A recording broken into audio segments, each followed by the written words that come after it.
Oh, well, we are absolutely delighted to say that David Moyes is making his way over here to chat to us now. 47 years West Ham have waited to make it to the final. David, congratulations. Thank you. Well done, you're in the final. How are you feeling right now? We're thrilled, it really is. It's a huge achievement for West Ham.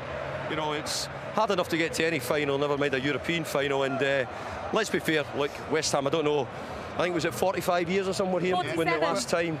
So it's a big achievement for the club, and we were in a semi-final last year, so sometimes you can say it's a one-off, but maybe doing 2 years in a row, getting very close. But hopefully, as always, the bit now is to go and win the final. That's it. It was a tough one for you, David, because we know from watching AZ Alkmaar they're a top side. They're not a glamorous name, so you set them up over the two legs, and you've got to be proud of the way the boys defended tonight and getting it over the line. I did. Look, AZ played a really good style, and Robin will be able to tell you better than me. The Dutch football was really, really good. And actually in the first leg, they probably gave us a bit of a shock in the way they played at times. And tonight I knew that if I didn't sort of sit a bit deeper and wait on the moments, and probably had 3 or 4 good counter-attack moments, we could have done better. Obviously, we'd have liked to wrestle more possession off them, but to be fair, they're very good at what they do. Pablo Fornals, how pleasing is that for a manager? Because we know he's a good lad. He hasn't been able to get in the side. Yeah. And for him to come on and have that moment, that must be so pleasing for a manager, for a player like hugely pleasing, because he's a massive team player. And over the last couple of years, he's been instrumental, really, in how we've finished 6th and 7th the last 2 years and got goals and runs for the team, and is a real team player. So I think if MD had wanted to score tonight, it would have been Pablo.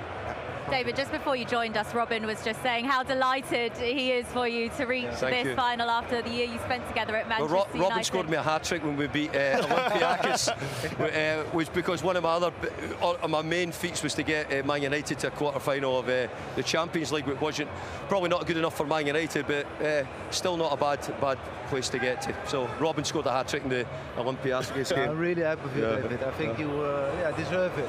You're a great man and a great coach. And you can see from a football point of view, I can see that the team plays from your philosophy. That tonight they played zonal and 4-4-2 defensively, but everyone is doing their job, and I can see that the guys are doing it for you as well. So I have to say that, you know, you're a great coach. We would like to, in going forward, the idea is to be better. We brought in a lot of international players, Lucas Paqueta, for example, Agar, to become a better footballing team. But we've had a real struggle for long parts of the season this year. So when in doubt, you have to sort of go back to what got your results, how you get your wins.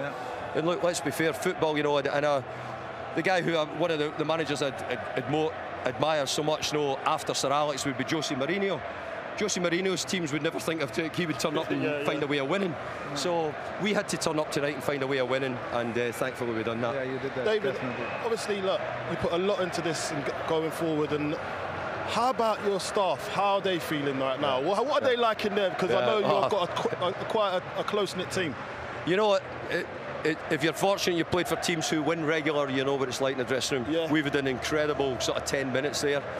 But for my staff, I thank them all. My staff have done a brilliant job, and they have to put up with me pushing and nagging and very little time off. And we haven't. We've had so many games. But if you want to play in Europe and you want to try and be successful, then the games come with that. David, we were just talking about the scenes that we saw, the ugly scenes at the full-time whistle. We know football's an emotional game, but you were right there. Can you tell us what you saw? Yeah, I mean, look, we'll need to wait till sort of the dust settles to see what it is, but I think the biggest problem is it was the area where all the players had their families in, friends and families, and I think that's where the problem came.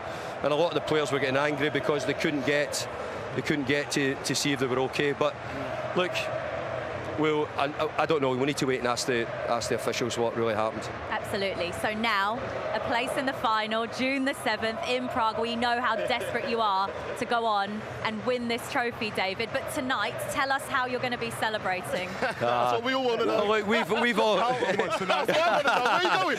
By the way, we're going home because we've got Leeds at the weekend, which is well, last.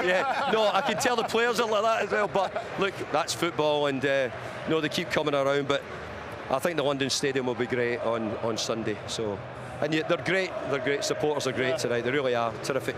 Yeah, just under 1,000 of them still in the stadium celebrating that. You did promise some dancing. Are we going to No. I'll keep that private. And a wee bit. Listen, if you do, I'll do it. In the dressing room. If you do it, I'll do it. You're regretting that now, aren't you? These boys will be too good. You and me as well, Robbie.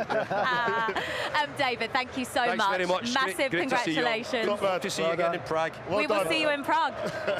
Thank you very much, David.